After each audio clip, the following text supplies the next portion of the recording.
গায়ে দিয়ে এই অবস্থা, মাছটি সব মেরে গেছে।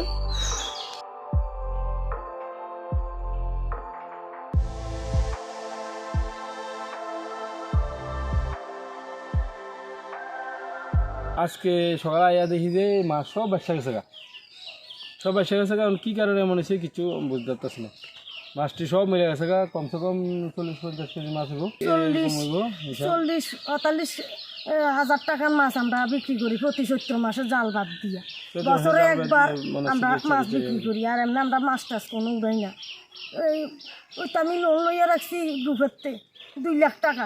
আমি এই মাছ বেচে ভাবছি লোনটা কিনবো। আমি প্রতি মাসে আমার লোন দিতে হয় আমার 7,000 টাকা। তারপর আমি আর এই সংসারের খরচ সব দেনা ফেনা ঋণ সুদ সব আমার এই মাছ বেচছেই আমার। এখন যে এই মাছটি আমার ওইভাবে মরলো, কি হইলো, আমি তো কে কি করছে না করছে দেখছিও না। কারোর উপর সন্দেহ করেও কিছু কইতাম পারি না, সন্দেহমূলক তো কখন যাও না। আমি তো দেখছি না কে এমন করছে। কালকে দেখছিলেন এই মাছটি? কালকে মাছ ভালো, মাছ ধরছি। মাছ ধরছি। ও, তো এরপর আজকে সকালবেলা এসে দেখতেছি সব মাছ